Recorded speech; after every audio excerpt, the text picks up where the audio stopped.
A partir de agora, aqui na Brasil Atual, Colibri na Quarentena. Uma conversa com quem está envolvido em trabalhos de cultura e entretenimento em tempo de pandemia.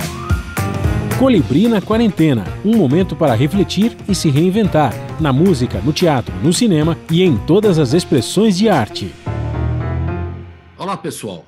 No programa de hoje nós vamos falar de cinema e literatura nesses tempos de pandemia. Primeiro, um papo com o cineasta Pedro Serrano, ele que está colocando seu documentário Adoniran, Meu Nome é João Rubinato, nas plataformas digitais. Na sequência, uma conversa com Elisa Ventura e o editor Marcelo Nocelli sobre livros e livrarias. Tudo online, em casa, na quarentena. Nós vamos conversar agora com o cineasta Pedro Serrano. O Pedro Serrano fez um documentário muito legal, chama-se Adoniran, Meu Nome é João Rubinato. Esse documentário estava no cinema e agora vai entrar nas plataformas digitais de streaming, né? E eu queria falar um pouquinho com o Pedro exatamente disso que está acontecendo, né? O cinema agora está parado e ninguém sabe o que vai acontecer com as salas de exibição, né? É uma discussão muito, muito complexa desse momento, né? E você saiu, então, do cinema, agora está indo para o streaming. E eu queria que você, com a sua experiência aí, você é um da nova geração, um cineasta da nova geração, falar como é que você está sentindo, já que você deve já trabalhar com internet faz muito tempo, né? Tudo bem, Pedro? Olá, bom dia, tudo bem? Prazer aí ser recebido por você.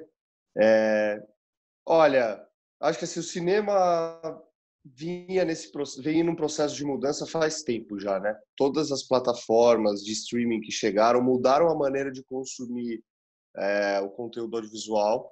As pessoas hoje em dia têm, né, além de uma vastidão enorme de coisas à sua disposição, passaram a cada vez mais consumir nas suas casas, né? E como você citou, agora a gente está vivendo esse momento em que os cinemas estão fechados, uma questão de saúde pública. Então, esse passou, inclusive, a ser a única maneira das pessoas consumirem filmes, séries, etc. Acho arriscado prever o que vai acontecer. Eu acho que, no primeiro momento, isso vai se tornar um pouco como que costume para as pessoas. Acho que elas já estavam acostumadas. A gente diz até que, na verdade, você não é nem só o filme no cinema que compete com as plataformas de streaming. É qualquer programa de lazer na cidade, né? Eu conheço amigos que têm restaurantes, ou outro fulano que tem uma casa noturna. Essas pessoas todas passaram a competir, na verdade, com o cara da plataforma de streaming. Você tirar uma pessoa do seu sofá para ir fazer alguma coisa virou um desafio, né? Então, eu acho que no primeiro momento, agora, isso se consolida. Eu vou dizer infelizmente, porque eu sou um entusiasta, obviamente, por exercer a profissão da tela grande do cinema, da experiência coletiva, que é você ver um filme com pessoas ao seu lado, como isso, né, leva as emoções para cima, os risos, os choros, enfim. Mas, eu acho, ainda nesse ponto, eu acho que isso vai se consolidar, porque eu acho que, em primeiro momento, as pessoas ainda podem ter algum certo receio de frequentar salas de cinema, sabe? Digamos que a gente saia ainda esse ano dessa quarentena ou desse isolamento social, eu acho que até eu diria, vou ter um pouquinho de receio de, num primeiro momento, estar indo para uma sala fechada, onde muitas pessoas se juntam. Então, acho que a tendência é que siga o consumo no streaming, até porque as pessoas estavam muito acostumadas com isso. Mas, com a estabilização da coisa de verdade, eu espero muito, de verdade, assim, que as pessoas têm uma ânsia por voltar a ter essas experiências coletivas, né? Depois de tanto tempo trancafiadas em casa, que nós possamos despertar de novo esse desejo das pessoas de consumir um filme na tela grande, com o som de cinema e na experiência coletiva que é única mesmo, né? Então, de repente, isso pode ser até um caminho para a gente encontrar de como cativar o público novamente, que vinha sendo perdido pelas plataformas. Agora, vai ser um desafio muito grande, porque se o cinema já tinha um desafio de penetração no Brasil, nas áreas periféricas, e de preço, porque ir ao cinema é um programa que é caro, que são elite, classe média alta, que pode fazer. Para a maioria da população é um programa muito caro. a gente vai ter que também se reinventar em pensar como tornar isso mais acessível, tanto do ponto de vista de custo, quanto do ponto de vista dessa penetração, das salas estarem presentes, com exibições nas periferias e espalhadas pelo país. É uma situação que não dá para prever, né? Eu estava lendo aqui, por exemplo, alguns artigos de vários jornalistas pensando a questão do cinema. Como eu já te falei, entrevistei a Tata Amaral, cineasta, e várias outras figuras do cinema que estão preocupadas. É uma das colocações: o público vai estar com saudade dos cinemas ou terá se acostumado às telas do computador e dos televisores cada vez maiores e mais tecnológicos, né? As prioridades terão mudado e os gastos com lazer encontrarão um novo caminho? Uma questão bem colocada aí nos artigos que a Folha publicou, muito interessante. Agora, claro, você falou da magia do cinema, de estar lá coletivo e tal, né? Não se sabe, né, como é que vai ser. E as salas todas estão fechadas, né? Grandes salas, as salas pequenas, as salas de arte. Nós conversamos aí e estamos em contato com o André Oliveira, lá das salas do Itaú, o Jean Tomás, né, da Reserva Cultural, o André Sturm, do Belas Artes, onde você exibiu o seu documentário, né? Todo mundo preocupado que as salas estão fechadas e buscando novos caminhos e não sabe o que vai acontecer mesmo. É uma preocupação muito grande. Tem uma verba, né? Parece que é um fundo, né? A Ancine, um fundo setorial do audiovisual, e está financiando uma verba, parece, de 400 milhões para ajudar em empréstimos, né? Ainda não foram liberados, para ajudar em emergências aí para toda a indústria do cinema e essas salas que estão fechadas. Realmente é uma questão muito complicada. E o streaming já estava competindo com o cinema, né? Eu quero dizer, algumas películas estavam sendo exibidas antes essas grandes plataformas tipo Netflix, né? O caso dos Dois Papas, do Irlandês, né? Que saíram antes ou quase simultaneamente com o cinema, né? E já estavam sendo exibidos. E a própria grande indústria do cinema, a Hollywood, também está questionando isso aí há um tempão, né? Essa questão. Então, é difícil saber, mas você, nessa reflexão que você está fazendo com os seus pares aí, a turma do cinema, como é que vai sobreviver também toda uma equipe que trabalha, todo o entorno que a gente está falando aqui quase todo dia, né? Esses técnicos, os trabalhadores do cinema, essas turmas que vai a campo fazer o filme e tal. Como é que com essa pessoa vai se virar? Vocês estão pensando em alguma ação social para ajudar essas pessoas? Olha, tiveram algumas, os próprios, a maioria dos profissionais do cinema são autônomos, né? É difícil a gente ter vínculos empregatícios. E sim, vale lembrar que além das salas de exibições estarem fechadas, a atividade de filmagem estava praticamente proibida, né? Uhum. Não é uma força de lei, mas existe uma recomendação, por exemplo, aqui em São Paulo, expressa da SPCine, para se evitar as filmagens, eles não autorizam. E é isso, nesse momento a gente realmente não poderia estar aglomerando pessoas, um set de filmagem reúne muitas pessoas, é uma equipe grande, então não faria sentido. Esses profissionais, eles são autônomos e estão passando por momentos dramáticos, assim mesmo. Tanto eletricistas como maquinistas, profissionais de som direto, de figurino, de maquiagem e profissionais de câmera. Para a gente ter uma ideia, num set de cinema, são quase que 4 a 5 profissionais envolvidos só com a câmera, por toda a logística que exige de foco, de lentes, de descarregar o material, de iluminação, etc. Então, é uma situação bem dramática. São todos autônomos e não tem perspectiva de quando vão poder voltar a trabalhar. Até porque a gente conversa muito entre os profissionais da área que, mesmo que liberando a quarentena em breve, a gente não sabe se filmagem é uma das atividades que vai ser liberada junto. Ela pode ser postergada, porque ela não é essencial à vida, digamos assim, né? Então, a nossa reflexão é em torno de lutar para que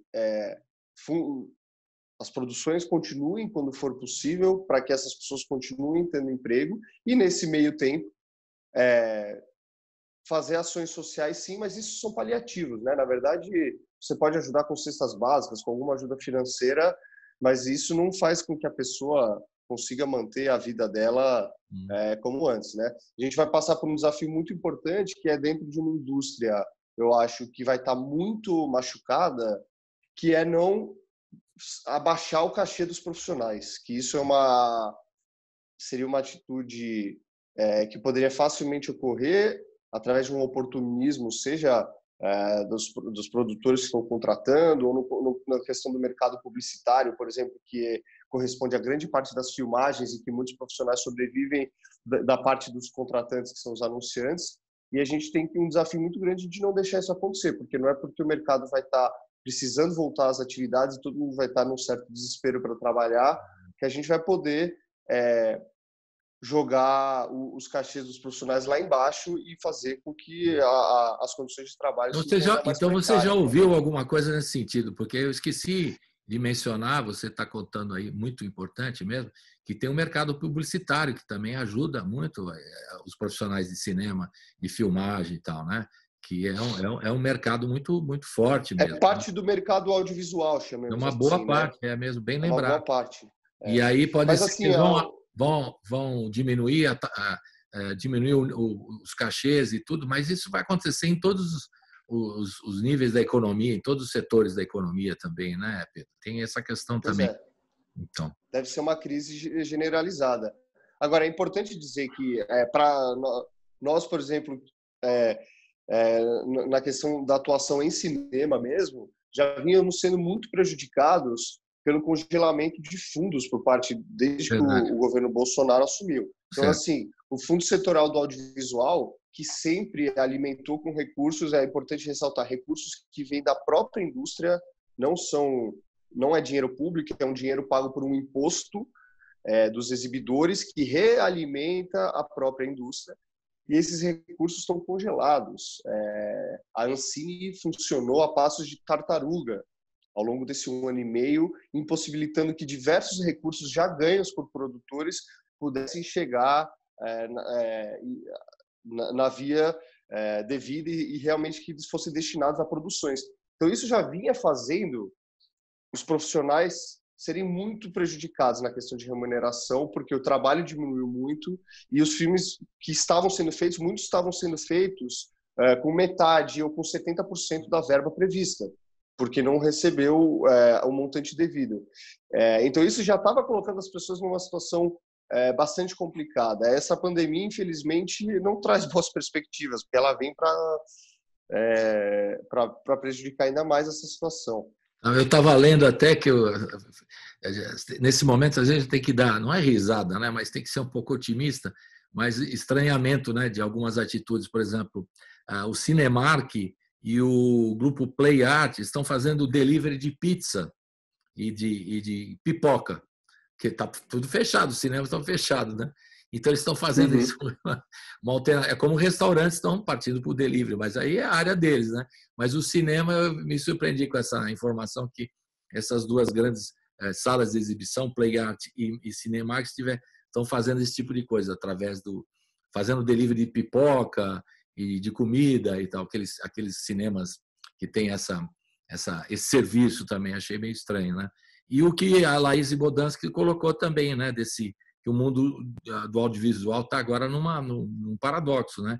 Tem as salas de exibição, as filmagens que foram atropeladas e tem um espaço digital que está super forte, né? Como nunca esteve, né?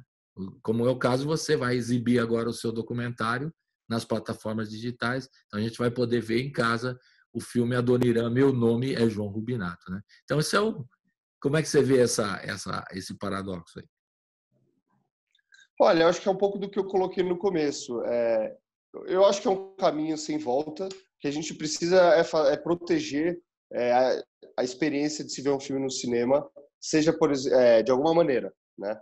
Acho que ainda o cinema como arte tem que continuar existindo, como a experiência de ir a uma sala, ver numa tela grande, com um som de cinema e numa experiência coletiva, onde você fica a parte do mundo por aquele tempo, né? Não tem o celular tocando, alguém que passa falando, isso realmente é uma experiência. Agora, vai ser impossível lutar contra o streaming.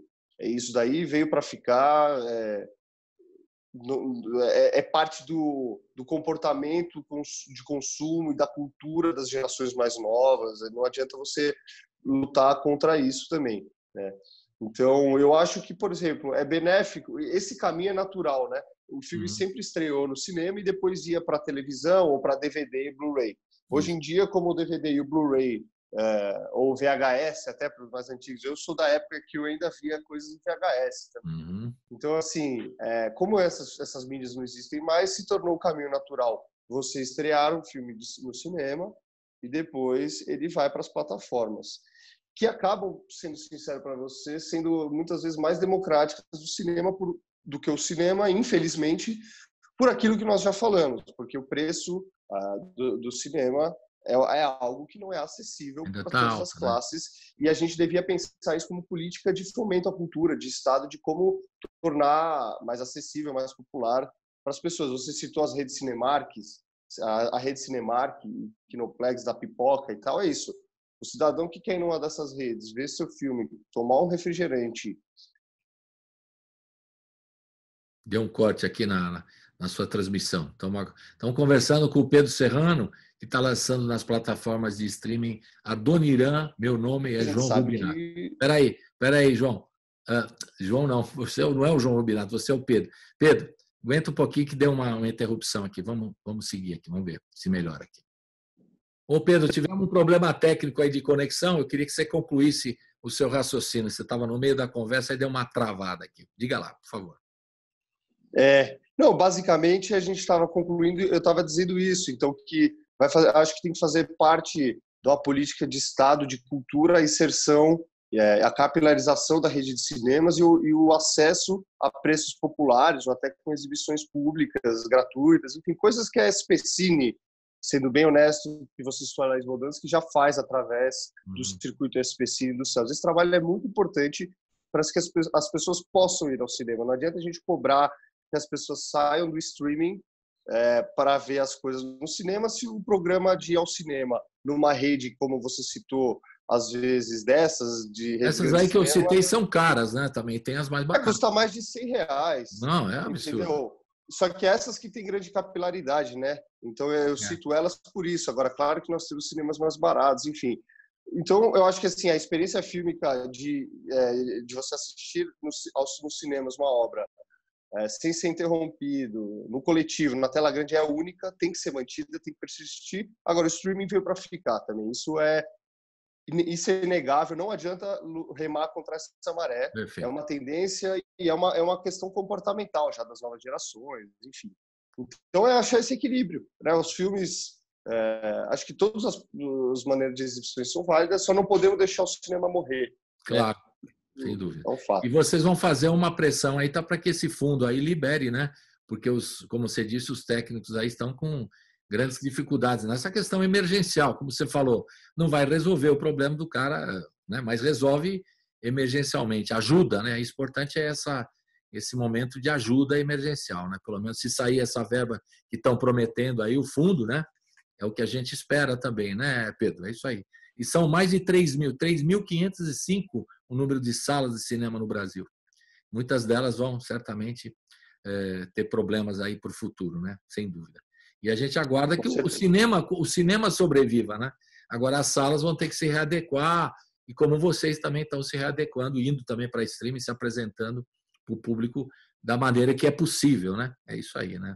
Bom, para encerrar, Pedro, queria que você desse o serviço. Nós vamos passar agora um trechinho, um trailer, melhor dizendo, né? Não um trecho, um trailer do Adoniran, meu nome é João Rubinato, e eu queria que você desse um pouquinho o serviço do trabalho teu, da produtora, e onde a gente encontra o seu material. Fale um pouquinho aí para a gente terminar.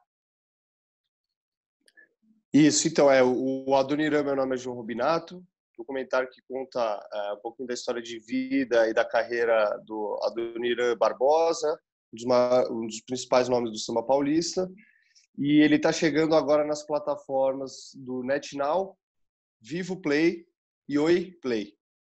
É uma produção da Nation Filmes com a Latina Studio, e eu convido todo mundo a assistir, porque eu acho que além de fazer o filme além de fazer hit, emocionar, vai também trazer uma parte importante da nossa história e da nossa cultura, que estava um pouquinho esquecida, por já fazer algum tempo da morte dele, e que é muito importante a gente preservar e saber um pouco mais a respeito. Importante da cultura paulistana e da cultura brasileira, do samba, né? Muito importante. E tem algum projeto que você pode anunciar aí, que em primeira mão?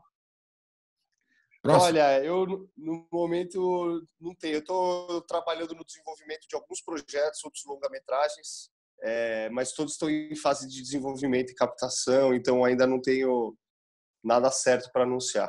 Esse momento de quarentena é momento de preparar projetos. É o que temos, Pois né, para o momento.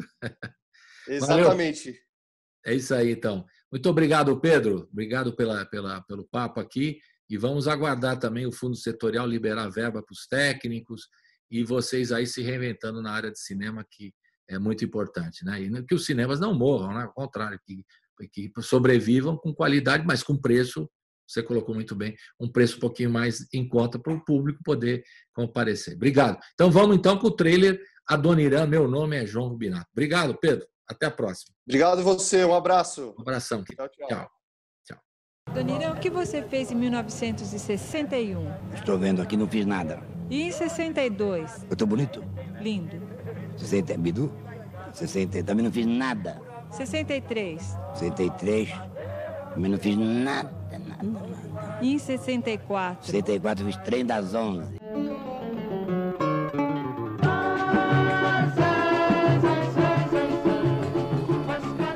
Sou loucão mesmo. Faço meu samba e faço meus trenzinhos. Não é dorme, é drome. O certo é drome.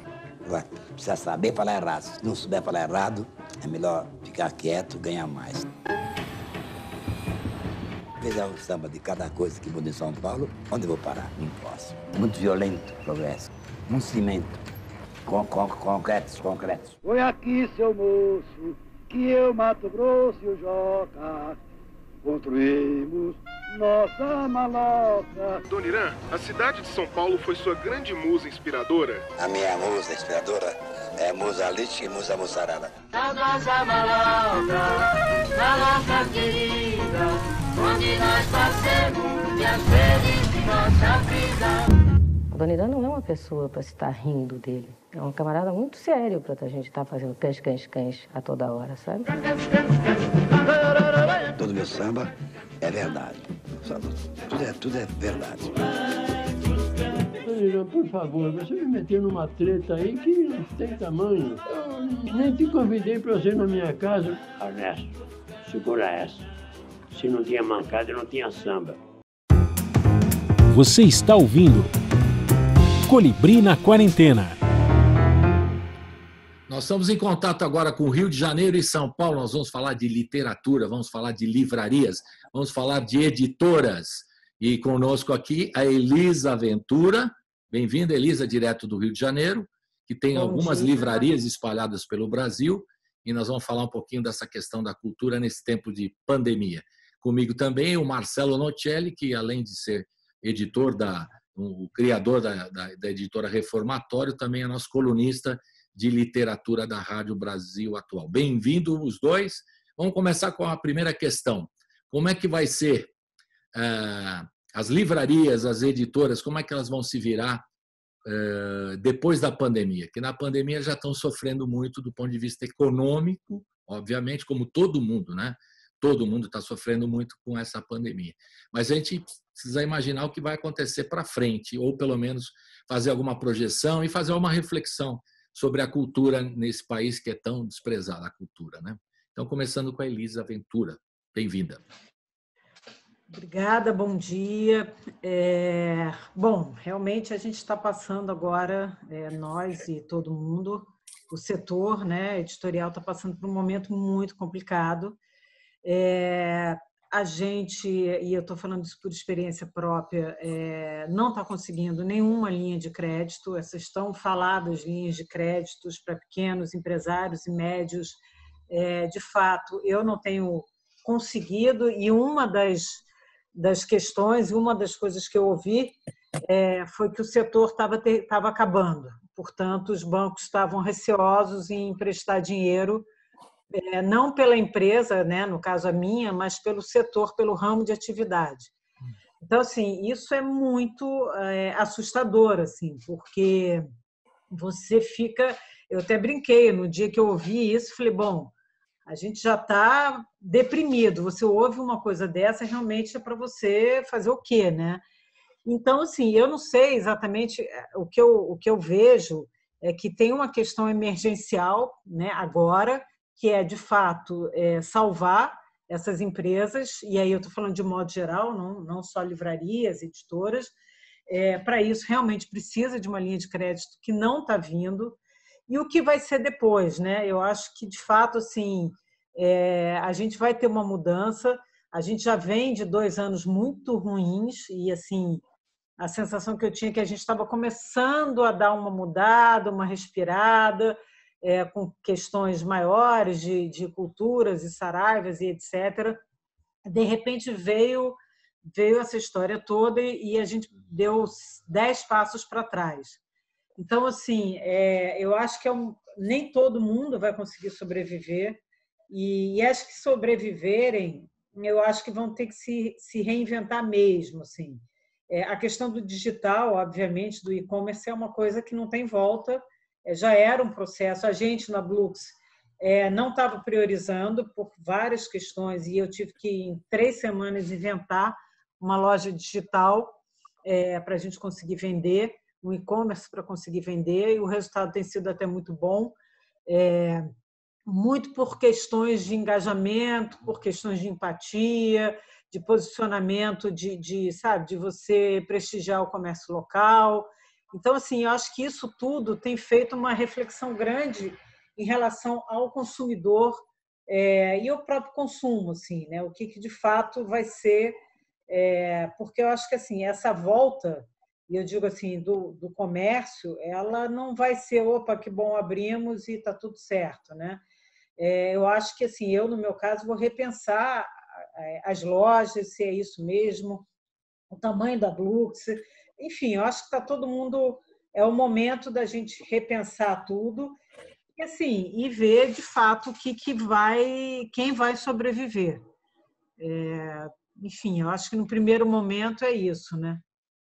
Agora, Elisa, só para ficar mais claro, quem que decretou o final das livrarias? Você foi pedir um apoio financeiro? No meu caso específico, foi a Caixa Econômica. Assim, o banco, Caixa Econômica, falou que não existe mais isso que você está fazendo.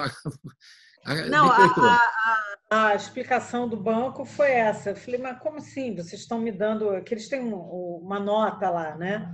Então, a minha nota foi a pior possível. Eu falei, mas peraí, minha empresa está toda ok, não tem problemas, né? Porque tem muita empresa que, nesse momento, obviamente, está com problema. Eu, por acaso, consegui resolver meus problemas no final do ano passado. E aí ela falou, não é pela empresa de forma alguma, é pelo ramo de atividade.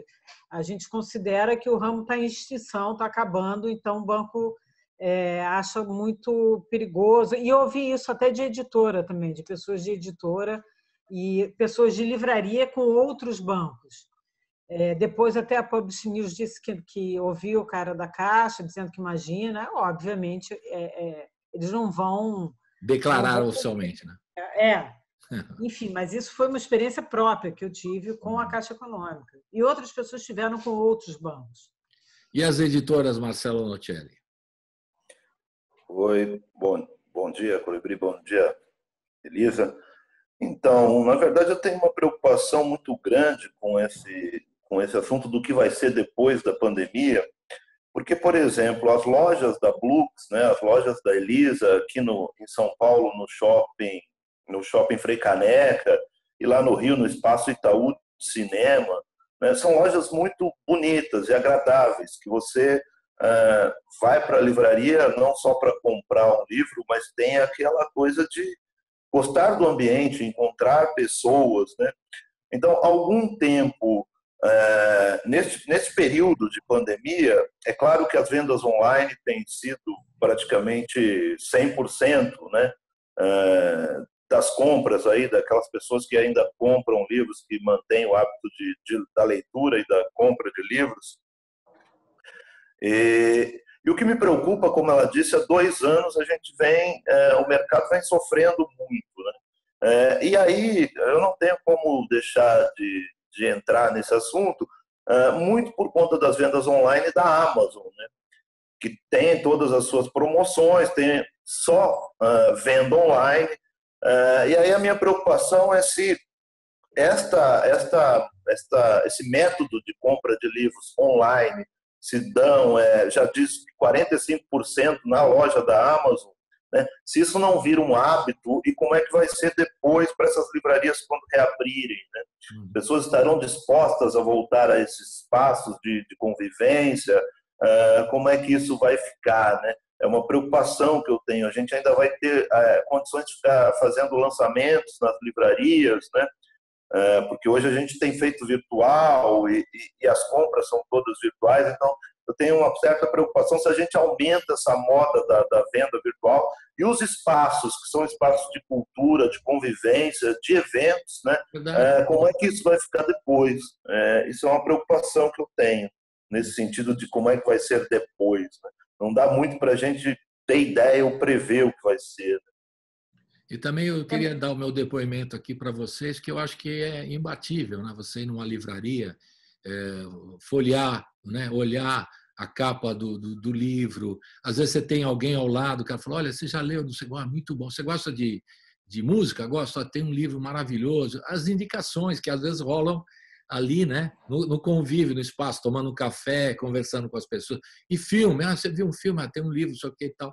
É aquela coisa da convivência, que a gente agora está repensando por conta da pandemia, essa convivência. E se for, se for flexibilizado... Desculpa. Não, fica à vontade. Se for flexibilizado, como é que vai ser isso também? A gente fica também preocupado, né, com essa possibilidade. Mas eu acho imbatível ainda a livraria, e principalmente as livrarias... Mas a questão... Diga, que, assim, se você... isso tudo, eu acho que é imbatível a livraria oferecer tudo isso. Agora, eu acho que eu já até falei uma vez com o Marcelo, assim, o que acontece tudo isso acontece, pode continuar acontecendo dentro da livraria. A questão é que o cara faz tudo isso, mas na hora de finalizar a compra, ele finaliza no celular, na Amazon, dentro da minha livraria. Então, isso acontece muito, assim... Essa experiência toda, você indicar o livro, o cara sentar na sua mesa, ficar ali lendo, você apresentando um autor que ele não conhece, uma editora que ele não conhece, isso tudo, eu acho até que isso é imbatível. A questão é que o cara faz tudo isso e na hora de finalizar, ele pega o seu Wi-Fi do seu ar-condicionado da sua mesa na sua livraria e compra na Amazon e ainda mostra, olha aqui, paguei muito mais barato. Então, assim, é a tal da história da lei do preço único, né? Se você não tiver isso, fica muito complicado, porque aí você não está nunca lidando de igual para igual, né? Que é desproporcional. Vocês também não conseguem fazer um preço na livraria menor, né? Porque às vezes tem todo um custo. A Amazon não vende livro, vende logística, ela não está ganhando dinheiro com livro. E aí fica difícil mesmo. Agora, existe um projeto de lei que eu queria que vocês falassem. O que aconteceu com o projeto de lei que ia ajudar as editoras e as livrarias? Ele não foi para frente? Contem aí, atualizem a gente, por favor. Marcelo. Colibri. Então, na verdade, eu acho que assim, a Elisa também tocou num assunto que é bem importante. Ainda antes desse projeto de lei, a gente tem um que tramita no Senado há 6 anos. 6 anos. Que é a precificação dos livros, que é isso que ela disse. Como é que funciona hoje o comércio de livros? A editora define o preço máximo de capa, né? Então, eu defini que aquele livro custa R$50.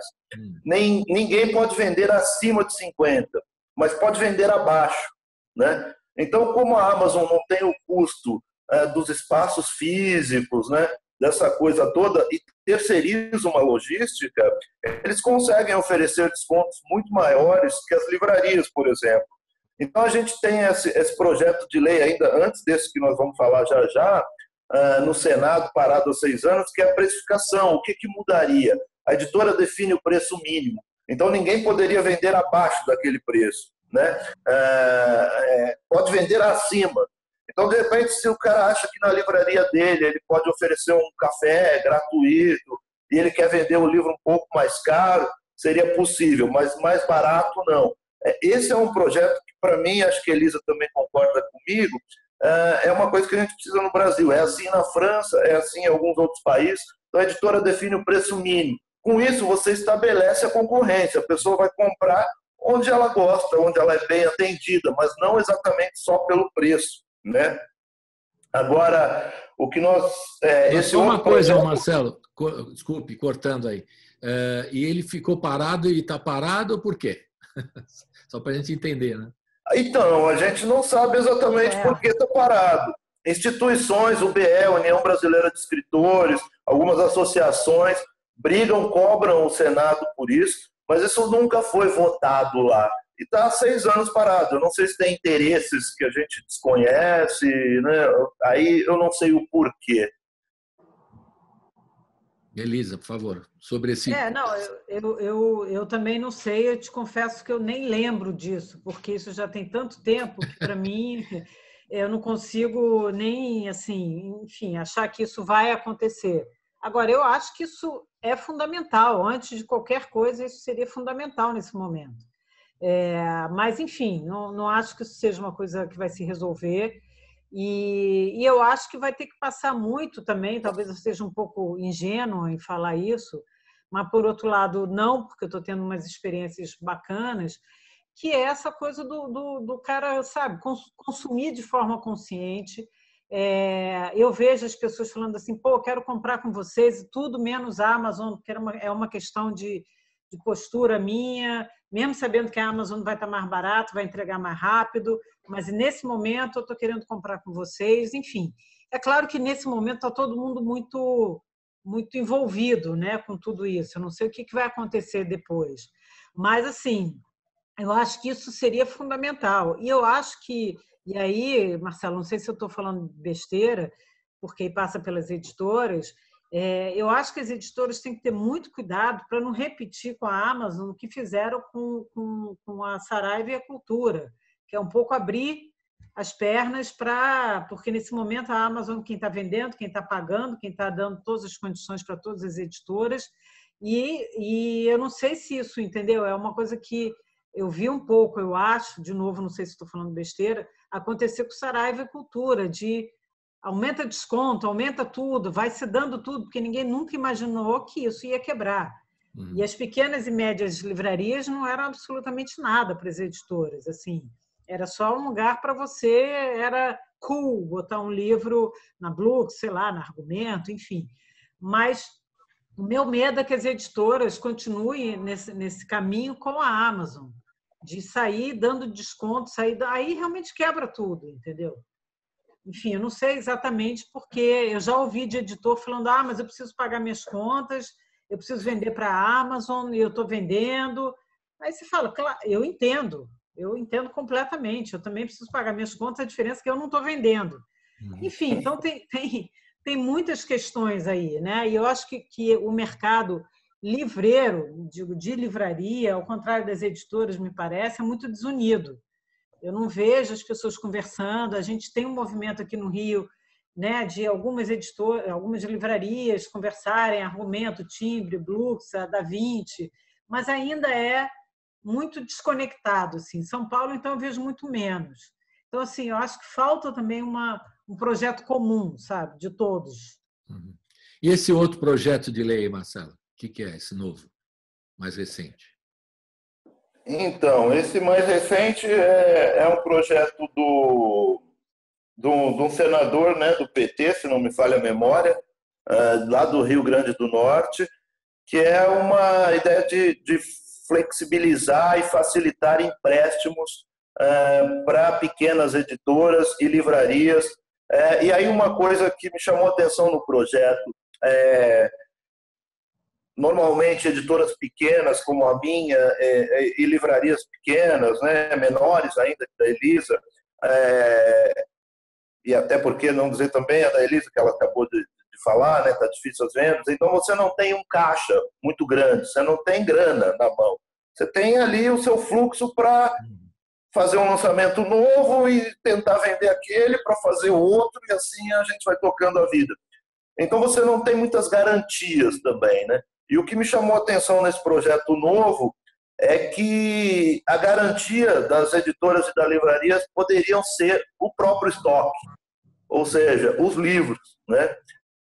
Isso me chamou a atenção, me pareceu interessante, porque, na verdade, eu mesmo que tenho a oferecer de garantia é a minha sala de estoque com mais de 12 mil livros, mas eu não tenho grana, né? Então, isso me pareceu bastante interessante nesse projeto. Agora, é um projeto de lei que está sendo apresentado agora como uma solução, um paliativo para este momento.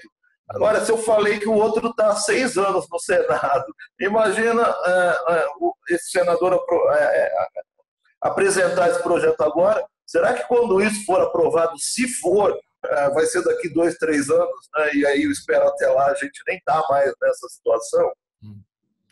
Complicado. Eu acho que não é uma coisa, não sei, mas não me parece que é uma coisa que vai ter a urgência necessária para o momento, né?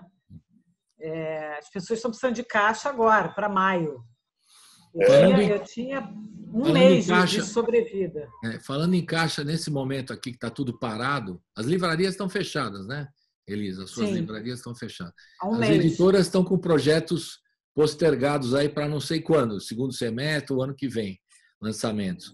E esses trabalhadores todos que trabalham na livraria, na sua livraria, nas gráficas que atendem, por exemplo, o Marcelo, que manda produzir um livro e tudo mais, manda editar um livro, essa turma toda deve estar numa situação grave, né? Tem algum dinheiro, algum apoio emergencial para essa turma? Isso até é uma coisa que foi rápida e eficiente, assim. No meu caso, eu consegui logo no começo uma linha de crédito para pagamento de folha. Isso foi uma coisa rápida até. E agora eu consegui aquela suspensão de contrato de todos os funcionários, porque o governo paga o valor do seguro, que seria o de seguro-desemprego, né? Então, eu fiz isso nesses 2 meses, eu suspendi, eu tenho 30 funcionários praticamente. Eu suspendi todo mundo, o contrato de todo mundo. O bom disso é porque, se voltar, você pode desfazer isso a qualquer momento. Mas, e assim, a intenção minha totalmente é não demitir. Eu não quero, de forma alguma, demitir ninguém. Eu estou fazendo todo o esforço possível.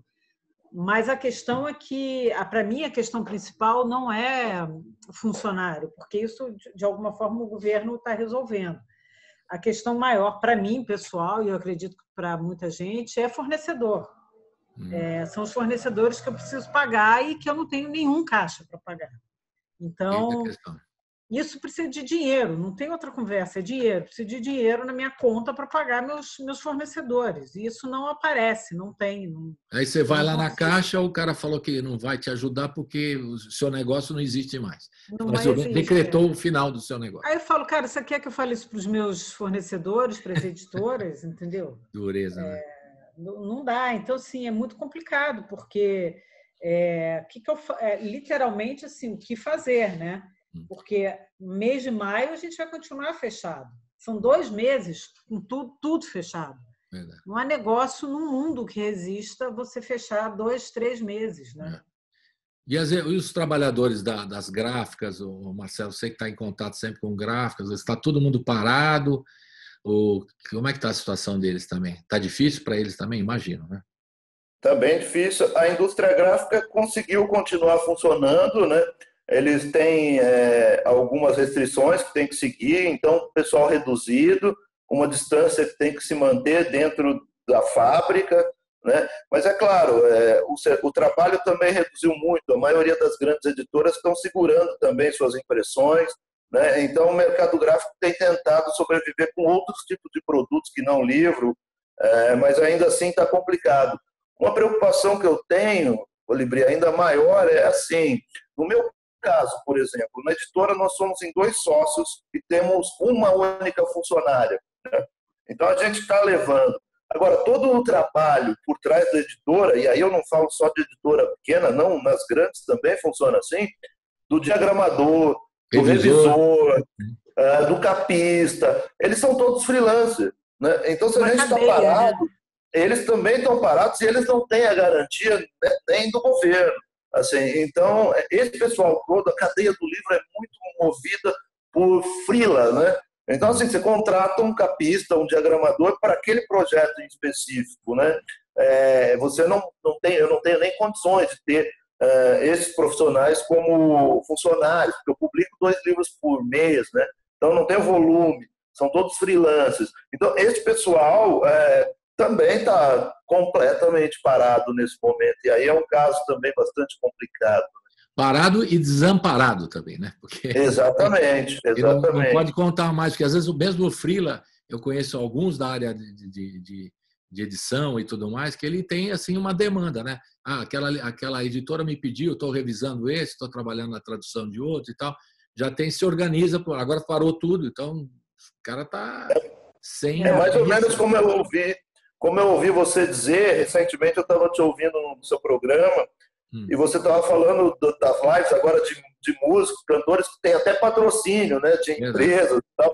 E aí eu me lembro que você falou assim, pô, mas e os técnicos, né? O pessoal da área técnica, os técnicos de som, de luz, o pessoal não tem como fazer live do seu trabalho. Né? É mais ou menos a mesma coisa. Mesma coisa. Bom, e aí como é que vocês veem? Antes da pandemia, a cultura já estava sendo, com esse governo aí, que inominável, sei lá, não dá para falar nada desse governo, que é uma coisa tão absurda que a gente fica aqui sempre perplexo, né, para falar alguma coisa. Defini-lo é difícil, né? É uma coisa, é um desgoverno, para dizer o mínimo. Circo dos horrores. Circo dos horrores, boa. E a gente pensa, já estava ruim a cultura, e agora ela vai sofrer, porque antes ela não tinha apoio por ser cultura, porque eles não tinham interesse nenhum em apoiar editais parados, projetos de lei de incentivo parados para publicações, enfim, tudo parado. Agora, depois da pandemia, a coisa vai se agravar ainda, porque já não tinha apoio com a pandemia e com a perspectiva que a gente não sabe que vai rolar mesmo, parado, mas livrarias paradas, a editora postergando. Você está fazendo o lançamento aí, Marcelo, mas está colocando tudo para o ano que vem, para o segundo semestre, por aí, né? Também não sei. Os lançamentos, os projetos seus. Na verdade, eu lancei esse ano 3 livros que já estavam em gráfica, né? Mas agora eu estou segurando e aí eu vou ver agora, depois, no meio de maio, o que a gente vai fazer, né? Já está tudo atrasado. A ideia é tentar pensar para o segundo semestre mesmo, mas, por enquanto, eu lancei 3 livros e, assim, a experiência, claro, vou até fazer uma brincadeira aqui. Quando você faz um lançamento na livraria, o sujeito vai até lá e é desagradável se ele chegar num lançamento e não comprar o livro e pedir uma dedicatória para o autor, né? Você faz um lançamento virtual, o cara entra ali, dá um tchauzinho, oi, estou aqui, e sai, e é claro, não compra o livro. Né? É difícil mesmo, né? Tem essa função também, né? O lançamento ser na livraria, é muito importante, né? Para vender o livro. E mesmo quando você vai lá, tem os amigos, né? Eu mesmo, é claro que eu compro o livro dos amigos, eu ganharia da maioria deles, óbvio, né? Mas você vai lá para prestigiar e você compra o livro, pede o autógrafo e tal, como muita gente faz, né? Agora eu queria essa reflexão política de vocês a respeito da cultura, que vocês estão sofrendo. Já fizemos uma avaliação desse momento complicado, mas eu queria que vocês fizessem uma avaliação política, né? Uma reflexão sobre isso nesse momento, Elisa. Eu acho que, obviamente, é um projeto de desmonte, né? De acabar com tudo, né? De certa forma, falando de uma forma irônica, um projeto bem sucedido, porque de fato está se acabando com tudo, né? Então, assim, eu acho que assim, para a gente recuperar isso, já ia ser difícil, né? Enquanto esse governo estiver aí, a gente não consegue se mexer, né? Com essa secretária de Cultura, enfim, com essas coisas inomináveis, de fato. Então, assim, acho muito grave, porque é um projeto totalmente de desmonte de cultura, de educação, de tudo, né? E, enfim, eu não sei, eu acho que é pior. Tem que atender a telefone, assim, live é assim mesmo. Pô. É um cenário horrível, eu não sei, eu fico deprimida, porque eu não estou vendo luz no fim do túnel, sabe? E você, Marcelo? Você fala toda semana das dificuldades, vou chamar você mais uma vez para falar sobre essa dificuldade da cultura, né? Pois é, tem uma coisa que também quebrou algumas editoras médias para grandes, que é A gente tem eu estava vendo aqui, o senador que tem esse projeto novo é o Jean Paul Prats, né, do Rio Grande do Norte. A ideia do projeto dele é alterar o plano do livro e leitura, né? Que é um projeto que já existe desde 2003, o plano do livro e da leitura nacional, que na verdade ele tem um dos artigos, o 7º, que é o governo garantir compra de livros, inclusive para abastecer bibliotecas públicas, né? O problema é que desde o final do governo Dilma essas compras pararam. Eu conheci editores que as editoras deles eram praticamente voltadas para esse tipo de processo de venda de livro.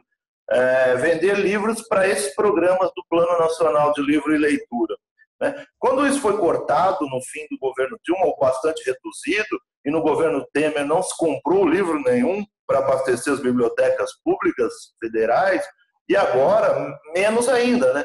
Se você tem um sujeito que diz que livro é um amontoado de palavras e não serve para nada, eu não vejo esse governo comprar livros para as bibliotecas. Bibliotecas deixou de ser interessante, né? A cultura realmente sofrendo esse desmonte, como a Elisa falou, e no campo do livro tinha editoras que praticamente não punham os livros nas livrarias, dependiam dessas compras do governo, o que tudo bem, eu considero um erro, né? Porque o livro a gente quer que ele seja lido, que ele atinja mais leitores.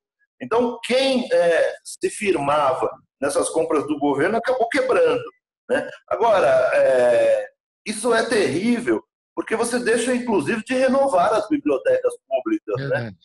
É uma coisa que o governo tem a obrigação de fazer para a população, né? E aí você vê que esse governo ele não tem ideia de movimentar este mercado. É por isso que eu me preocupo, inclusive, com esse projeto novo, né, do senador, que altera, na verdade, é para alterar o plano do livro, implementando alguns outros programas de manutenção, atualização e esses empréstimos para pequenas editoras e livrarias. Mas eu acho que se a cultura vem só se desmontando, eu acho muito difícil isso passar, né? Agora, é terrível, porque tem até aí uma hashtag, né, cobrando a Regina, que eu sinceramente não a vi manifestar nada até agora, apresentar nenhum plano para essa situação que a gente está vivendo no âmbito da cultura, quando não alguma coisa bem restrita, né? Então eu acho complicado. Elisa, para concluir aqui, tá difícil, né? Tá difícil, sim.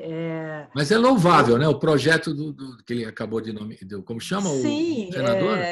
Super, realmente seria fantástico, mas é difícil de acreditar, viu? Vou te falar que é difícil de acreditar que isso vai acontecer. Vai acontecer. Fala de novo o nome do senador, porque realmente o cara pensou na... São Paulo, né? Colibri, no tempo em que nós estamos vivendo, né?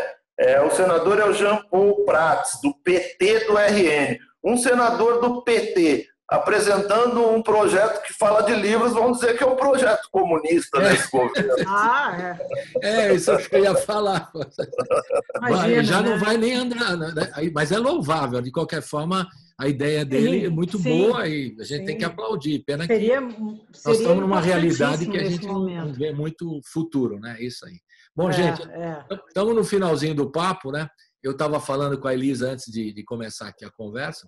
A Elisa Ventura, para quem não sabe, é filha de Zuenir Ventura, que é uma figura de muita estima no jornalismo brasileiro. Qualquer jornalista tem a honra de ter conhecido, né? Conheci pessoalmente o Zuenir Ventura e admirado o trabalho dele como jornalista, como escritor e tal.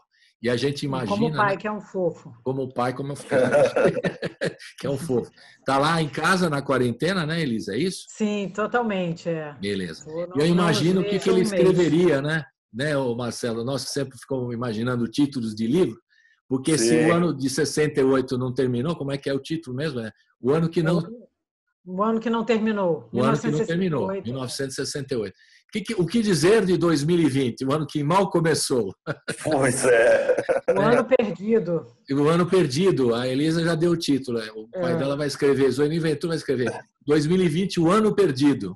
né? Ano perdido. E a gente gostaria também de saber, viu, Elis? Depois traga para a gente o que ele está pensando desse momento. Sim. Um pensador também, uma figura que passou por tanto, né? A gente estava falando isso, né, Elis? Passou por tanta coisa na vida e ver né? essa cena não mereceria, né? Está vendo essa cena? Eu nasci em 1964, então posso dizer que eu nasci no ano fatídico. Fatídico. E aí, 68 foi o ano que completou, né? Que é do AI-5, aí a coisa ficou mais pesada ainda, né? Sim. Um livro clássico, né, Marcelo? Você que sempre indica os grandes livros, né? Para a gente ler, né, Marcelo? Um clássico também. Esse é fundamental. Fundamental para a gente aprender e entender o país também, né? Então é isso, a gente termina esse papo agradecendo a Elisa e também lembrando essa figura que está firme e forte lá. Quantos? 88, Zuenir? 88, firme e forte em casa, tá lá. Deve estar pensando cada coisa, né? Que eu imagino. Vendo cada coisa, né? Vendo cada coisa. Então, de repente, a gente aproveita esse momento também para fazer essa homenagem, né, ao Zuenir, que é uma grande figura do jornalismo brasileiro, que a gente gosta muito. Eu quero agradecer a Elisa. Vamos lá, né, Elisa? Na esperança. Não sei se a gente tem que ser otimista, né? Tem aquela frase. O que nos resta é ser otimista, né? Tem que ser otimista, né? Que aquele outro que falou sobre a gente faz uma análise pessimista, mas tem uma ação otimista. Otimista. Então é isso que é o caminho, né? É isso aí. Marcelo, para você também, obrigado. Um grande abraço. E a gente termina sempre com música aqui o programa, porque o programa é musical também, né? E a Elisa escolheu... O que você escolheu, Elisa? Diga lá, para a gente ver uma live. As lives da Mônica Salmazo, que são deslumbrantes, especialmente ela com Cristóvão Bastos cantando Todo Sentimento. Procurem, porque qualquer coisa que todas as lives dela são incríveis, são lindas. Tá bom, então termina com esse pedido da Elisa e o Marcelo também tem direito à música aqui. Porque ele sempre, na coluna dele, viu, Elisa? Ele termina com uma música também, sempre uma indicação. Ele também é fã né? Também da área, todo mundo da área. Fala, Marcelo. Pois é, eu adoro música, sobretudo a música brasileira e a independente, né? Porque flerta ali também com o meu trabalho da literatura independente. Eu tenho assistido poucas lives dos cantores, eu tenho visto mais sobre literatura, leitura de poesia, mas eu vi uma bastante interessante de um cara que eu gosto muito, esse mais pop, eu diria, que é o Nando Reis. Então, beleza. Minha indicação é essa. Então, Mônica Salmazo e Nando Reis. E também uma coisa que tem sido boa, né, de alguma forma, na literatura, que eu vejo sempre as pessoas, os jornais e algumas emissoras sempre indicando livros. Você está quietinho em casa, por que você não lê um livro? Você não lê isso? Isso tem sido bom, né? Acho que é um lado positivo. Pra gente eu indico um livro agora, então. Diga lá, então. Estou lendo o livro da Brasil Construtor de Ruínas, da Eliane Brum. Eliane Brum. Fundamental para se entender esse momento aí do país. Essa vai na linha do seu pai, a Eliane Brum, grande jornalista. Ela é espetacular. Arquipélago Editorial é editora muito bacana também. Beleza. Do Sul. Marcelo, vai dar um livro também. Já falamos de música. Cara, eu vou dar aqui, vou puxar para o meu lado essa sardinha e vou dar aqui o... Olha aí, já tem o livro. Você estava falando. Do nosso amigo Bigode, Roberto Freire, a biografia do Roberto Freire, que você deve estar recebendo o seu aí essa semana. Vamos ler, então. Valeu, então. Dicas de literatura, precisava ter mesmo, né? Estamos falando de literatura, das livrarias e editoras, e também de música. Muito obrigado, Elisa. Muito obrigado, Marcelo. Obrigada. E até o próximo. Abraços. Para vocês. Abração. Até mais. Tchau. Tchau, tchau. Tchau.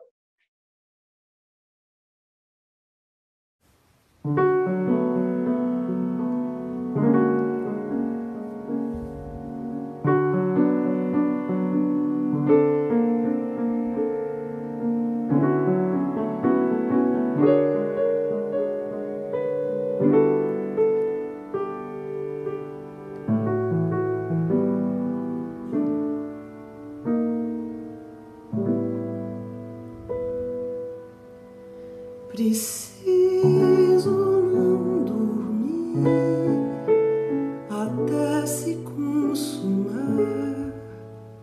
o tempo da gente.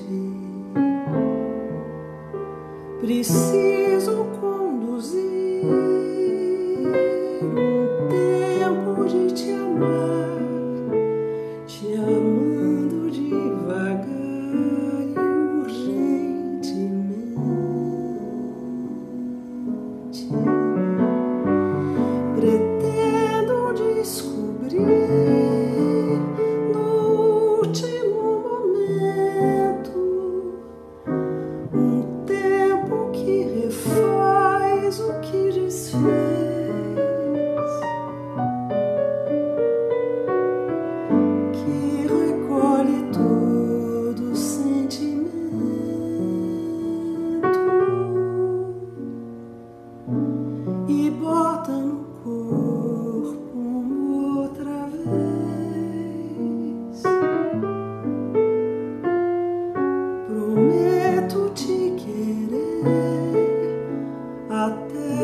apenas seguirei como encantado ao lado teu.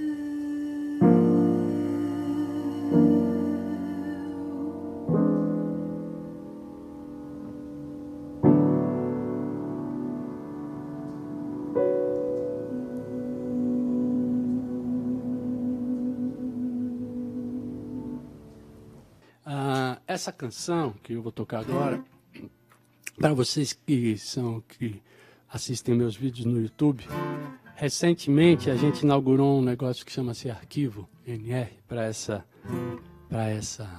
momento, né? E colocamos essa música que eu nunca gravei e tem uma única versão que cantei com Cássia. Chama-se Um Tiro no Coração.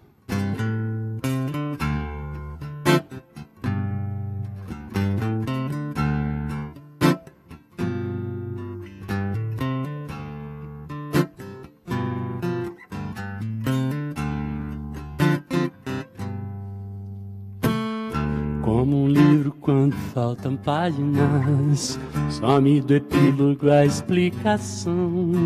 No altar vazio em silêncio arde o suspiro dessa canção.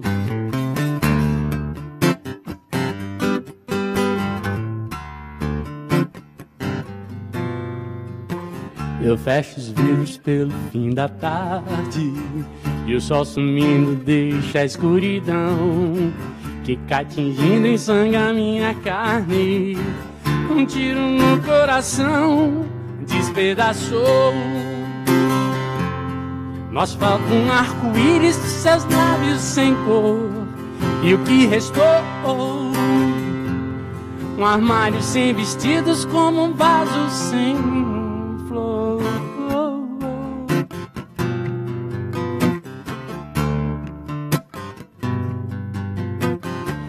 O mar tranquilo agora se eleva e os utensílios ficam sem função. Num lugar querido agora ouço trevas, o motivo dessa canção. Só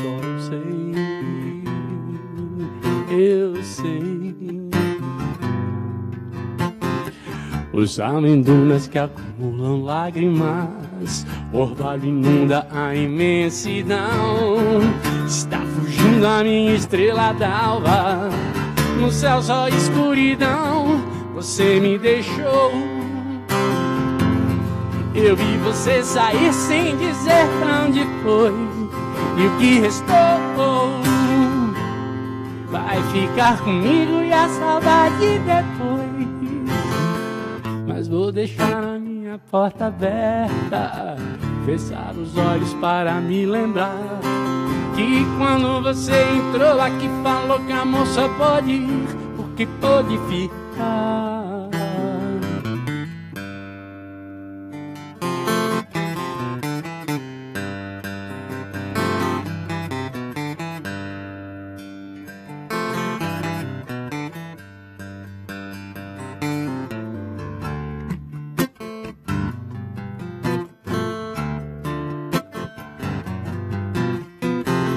Mar tranquilo agora se eleva e os utensílios ficam sem função.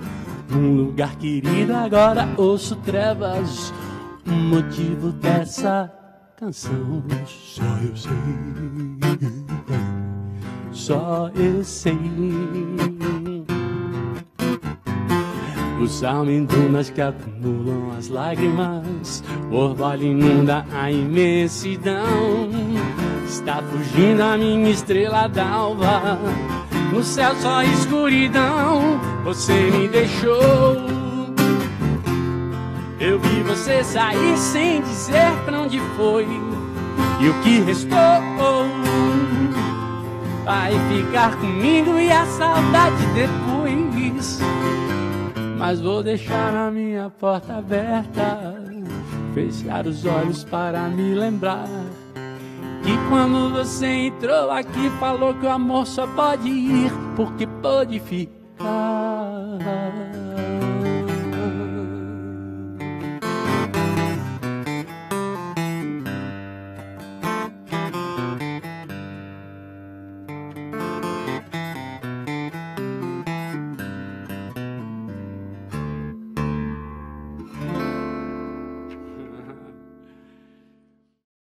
programa termina agora, mas a Hora do Rango segue aqui na Rádio Brasil Atual 98,9 FM, hoje com a reapresentação do rapper Rael.